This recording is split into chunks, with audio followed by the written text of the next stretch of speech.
Lira. Ano ba? Hindi ka pwedeng umakyat dyan. Umalis ka na. Hahanapin ko si Lira. Hindi ka nga pwedeng umakyat dyan. Mapapagalitan ako. Umalis ka na. Umalis? Eh, kayo pupunta sa akin dito, di ba?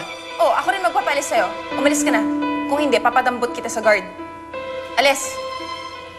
Alam mo, Vanessa, baliw ka na. Pareho kayo ng mami mo.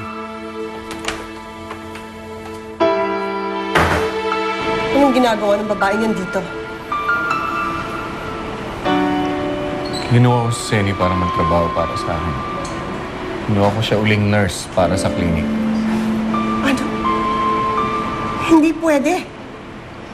Ano hindi? Bakit? Karapatan ko yun. Ako may-ari ng kumpanyang to, kaya sa ayaw mo't sa gusto, pwede kong i-hire kung sinong gusto kong tao para sa akin. Pero bakit siya? Alam mong galit ako sa kanya. Ikaw galit, ako hindi. Pinatay niya ang anak natin. Alam mo, ikaw lang naman ang naniniwala sa kalokohang yan eh. Mabuti pa, Roxanne, umuwi ka na. 25th anniversary natin ngayon. Hindi mo na ba natatandaan?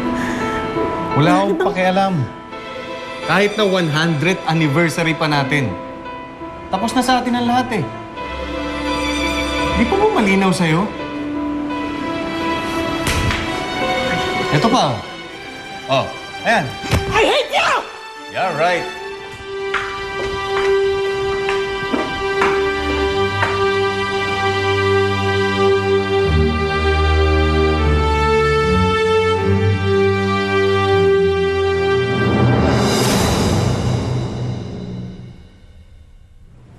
Tama ba yung na-receive ko na text? Hinalikan ka ni Vanessa? Sira ulo yun si Vanessa eh. Pinapunta ako sa kanila, tapos ganun yung ginawa sa akin. Tingin mo ba, pag nagpunta ako doon, halikan ako ni Vanessa? Chick yun eh. Si Lira yung pinunta ko doon. Sabi kasi sa akin ni Vanessa, pumunta ako para makapagkita kay Lira. Tapos bigla niya ako inalikan. Matagal na nating alam na patay si Vanessa, di ba? Kaya nung pinapunta ka doon, tapos kumagat ka naman. Desperado na nga ako. Kahit anong gagawin ko para lang makita si Lira. Pati nga yung Dennis, nilapitan ko na eh. Kaibigan niya.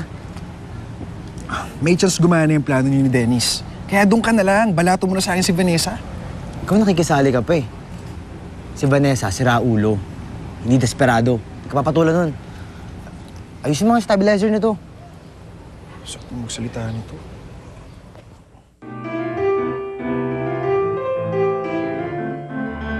Mawawala na yan ha. Yaw pa kaming 5 ha? Ang dami naman yata nung kaya mo ba yun? Okay lang yan, Zenny. Aga pa naman eh. Madalas ka ba dito? Dito. Pag may problema, gagawi ako dito. Umiinom. Lagi mo bang ginagawa ito? Alin, yung uminom mag-isa o yung maglasing? Kasi alam mo, Senny, pareho kong ginagawa yun. Talaga? Hmm? Bakit? Bakit ba umiinom ang isang tao? Diba, para magsaya, makalimot, o minsan para makatulog. Ako alam, kalimutan ko na yung feeling ng masaya. Ano ba ang magpapasaya sa'yo? Makakapagpasaya sa akin, siguro kapag nakita ko ng nakakulong, nakasagasa kay Angela, sasaya na ako.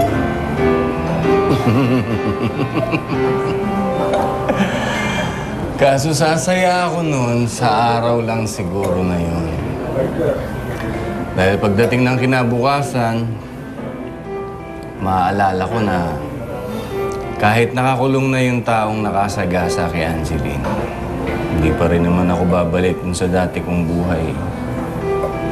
Hindi ko pa rin maibabalik yung dati kong pamilya.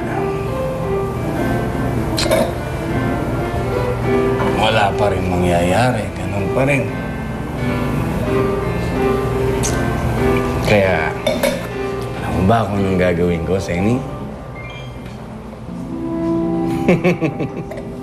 Iinom na lang ako ulit, di ba? Cheers! Hindi ka pa, Senny. Enjoy kang kasama.